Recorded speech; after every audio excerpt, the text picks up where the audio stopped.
అందరికీ నమస్కారం అండి. ఆంధ్రప్రదేశ్ రాష్ట్ర వ్యాప్తంగా ఉన్న రైతన్నలకు రాష్ట్ర ప్రభుత్వం అయితే శుభవార్త అయితే చెప్పిందనమాట. వారి వారి ఖాతాల్లో డబ్బులు అనేవైతే జమ చేయబోతున్నారు. ఈ అన్నదాత సుఖీభవ పథకం కింద అయితే డబ్బులైతే జమ చేయబోతున్నారు. అలాగే వర్షాల కారణంగా చాలామందికి అయితే పంట నష్టం అయితే జరిగింది. దానికి సంబంధించి కూడాని డబ్బులు అనేవైతే విడుదల చేసే అవకాశం ఉన్నట్లుగా తెలుస్తుంది. సో మొత్తంగా వివరాలన్నీ కూడా ఈ వీడియోలో తెలుసుకుందామండి. ఈ వీడియోనైతే ఎక్కడా కూడా స్కిప్ చేయకుండా చివరి వరకు అయితే చూడండి. అంతకంటే ముందు చాలామంది వీడియోని చూస్తున్నారు కానీ సబ్స్క్రైబ్ చేసుకోవడం లేదు. మీరు కనుక సబ్స్క్రైబ్ చేసుకుంటే రాష్ట్ర ప్రభుత్వం దగ్గర నుంచి ఏ పథకం అప్డేట్ వచ్చినా కానీ మీకైతే ముందుగా తెలుస్తుంది. అందుకోసం వెంటనే ఛానల్ని అయితే సబ్స్క్రైబ్ చేసుకోండి. అలాగే పక్కనే ఉన్న బెల్ ఐకాన్ అయితే ఆల్లో అయితే పెట్టుకోండి. అప్పుడే నోటిఫికేషన్ ద్వారా మీకు ప్రతిదీ తెలుస్తుంది. ఇంకా ఆలస్యం చేయకుండా వీడియోలోకి అయితే వెళ్ళిపోదాం. ఇక్కడ గత ప్రభుత్వంలో చూసుకుంటే రైతు భరోసా పథకం కింద రైతులందరికీ మేలు చేకూరేలాగా ఈ పథకం అయితే ఉంది. అయితే దాన్ని కాస్త అన్నదాత సుఖీభావ పథకం కింద మార్చి ప్రతి ఏటా ప్రతి రైతుకు అంటే అర్హులు ఉన్న ప్రతి రైతుకి కూడా 20,000 రూపాయలు జమ చేయాలని చెప్పి రాష్ట్ర ప్రభుత్వం అంటే కూటమి ప్రభుత్వం అయితే అధికారంలో రావడానికి వచ్చిన హామీల ప్రకారం ఈ పథకం అయితే ఉందన్నమాట. అయితే ఇక్కడ చూసుకుంటే మనకి గత కొన్ని రోజులుగా వర్షాల కారణంగా చాలామందికి అయితే పంట నష్టం అయితే జరిగింది. మీరు చూసే ఉంటారు, విజయవాడ అయితే చాలా వరకు కూడా మునిగిపోయింది. సో ఈ లెక్కను చూసుకుంటే ప్రభుత్వం అంతా కూడా దానిపై అయితే దృష్టి సారించిందనమాట. సో వాళ్ళందరినీ ఆదుకోవాలని చెప్పేసి అనుకుంటుంది. అయితే ఇక్కడ చూసుకుంటే రైతులందరికీ కూడా డబ్బులు అనేవి ఎప్పుడు జమ చేస్తారని చెప్పి చాలామంది అడుగుతున్నారు. ఇక్కడ ముఖ్యంగా 20,000 రూపాయలు అనేవి జమ చేస్తామని చెప్పేసి అన్నారు. అయితే ఇక్కడ ముఖ్యంగా చూసుకున్నట్లయితే 14,000 రూపాయలు అనేవి రాష్ట్ర ప్రభుత్వం తరపున, 6,000 రూపాయలు అనేవి కేంద్ర ప్రభుత్వం తరపున జమ చేయాలని చెప్పి రెండు ప్రభుత్వాలు అయితే భావిస్తున్నాయి అన్నమాట. ఇప్పటికే 17 విడతలు అయితే అయ్యాయి పిఎం కిసాన్ పథకం కింద. అంటే కేంద్ర ప్రభుత్వం తరపున అంటే 4 నెలలకు ఒకసారి అయితే 2,000 రూపాయలు, 2,000 రూపాయలు, 2,000 రూపాయలు అలా మొత్తంగా 6,000 రూపాయలు అనేవి రైతుల ఖాతాలో అయితే జమ చేయనున్నాయి. కాకపోతే ఈ పిఎం కిసాన్ పథకం సంబంధించి కౌలు రైతులకైతే కాదండి, కేవలం ఎవరికైతే భూమి హక్కు కలిగి ఉంటుందో అంటే ఎవరికైతే భూమి ఉంటుందో కేవలం వారి వారి ఖాతాల్లో మాత్రమే ఈ డబ్బులు అయితే జమ చేయనున్నారు. అయితే ఇక రాష్ట్ర ప్రభుత్వం సంబంధించిన విషయానికి వస్తే ఇక్కడ మనకి 14,000 రూపాయలు అనేవి అయితే విడుదల చేయాలని చెప్పేసి రాష్ట్ర ప్రభుత్వం భావిస్తుంది. అది కూడా ఏంటంటే విడతల వారీగా 2 విడతల వారీగా విడుదల చేయనున్నారు. ఖరీఫ్ సీజన్, రబీ సీజన్ మనకి 2 సీజన్లు ఉంటాయి.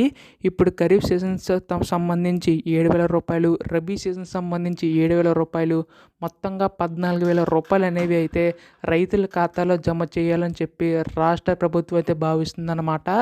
అయితే మొత్తంగాని ఈ రాష్ట్ర ప్రభుత్వం తరపున సంబంధించి 7,000 రూపాయలు, పిఎం కిసాన్ సంబంధించి 2,000 రూపాయలు, మొత్తంగా 9,000 రూపాయలు అనేవి ప్రతి రైతుల ఖాతాలో జమ చేయాలని చెప్పి ప్రభుత్వం అయితే భావిస్తుంది. అయితే ఇక్కడ ముఖ్యంగా చూసుకున్నట్లయితే ఈ ఖరీఫ్ సీజన్ స్టార్ట్ అయ్యి మనకి అంటే మొదలయ్యి నెల రోజు పైగానే అవుతుంది. కాకపోతే ఇక్కడ ఇంకా కూడా డబ్బులు అనేవి అయితే జమ చేయాలని చెప్పి చాలామంది రైతులు అయితే ఎదురు చూస్తున్నారు. ఎందుకంటే మనకి ఇక్కడ చూసుకున్నట్లయితే మనకి రాష్ట్ర ప్రభుత్వం తరపున అయితే నిధులు అయితే సరిపోవడం లేదనమాట. ఇప్పటికే మొత్తంగాని బకాయిలింపులు అయితే చెల్లించారు. అలాగే గత నెలలో చూసుకుంటే పంట నష్టంగా చాలామందికి నష్టపోయారు. వారి వారి పరిహారం కూడా డబ్బులు అందించడం అయితే జరిగిందనమాట. అయితే ఇక మిగిలి ఉన్నది చూసుకుంటే ఈ అన్నదాత సుఖీభావ పథకం సంబంధించి అయితే మిగిలి ఉన్నది. సో దానికి సంబంధించి చూద్దామంటే మనకి ఇంతలోనే గత 4 రోజులుగా వర్షాలు కురవడం వల్ల అయితే చాలామంది అయితే పంట నష్టం అయితే జరిగింది. సో రైతులు ఆదుకోవాలని చెప్పి రాష్ట్ర ప్రభుత్వం అయితే భావిస్తుంది. సో పంట నష్టం తరపున ఎంతైతే పంట నష్టం జరిగిందో వారందరికీ కూడా ఆదుకోవాలని చెప్పేసి ప్రభుత్వం అయితే భావించిందనమాట. సో ఈ లెక్కను చూసుకుంటే మనకి ఈ అన్నదాత సుఖీభ పథకంపై కూడా మనకు అప్డేట్ అయితే ఇవ్వనున్నారు. ఎందుకంటే ఇప్పటికీ కూడా ఖరీఫ్ సీజన్ స్టార్ట్ అయిన నెల రోజులు పైగానే అవుతుంది. కాకపోతే ఏంటంటే రైతులందరికీ వారి వారి అవసరాల కోసం డబ్బులు అందించాలని చెప్పి రాష్ట్ర ప్రభుత్వం భావించింది. కాకపోతే ఇక్కడ నిధులనే సరిపోకపోవడం వల్ల మనకైతే లేట్ అవుతుందన్నమాట.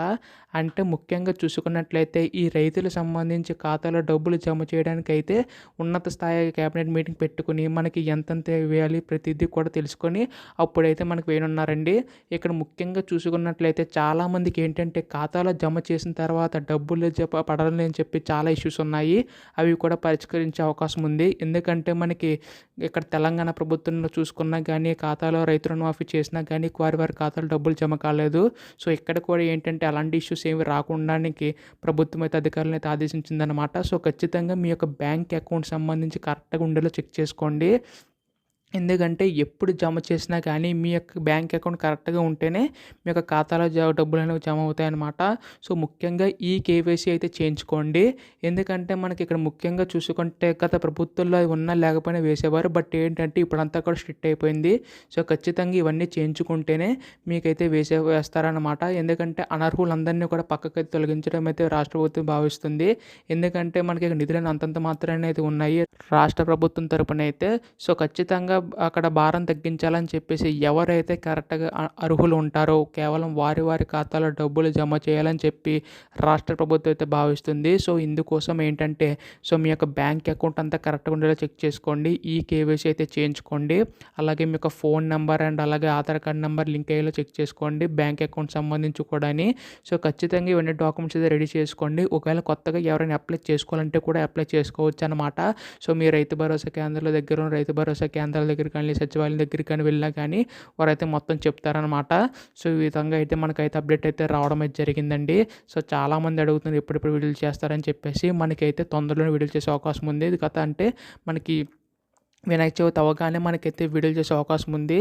సో అప్పుడు మనకి ఒక క్లారిటీ అయితే ఉందన్నమాట. అధికార ప్రకటన రావగానే మీకైతే వెంటనే అప్డేట్ చేస్తాను.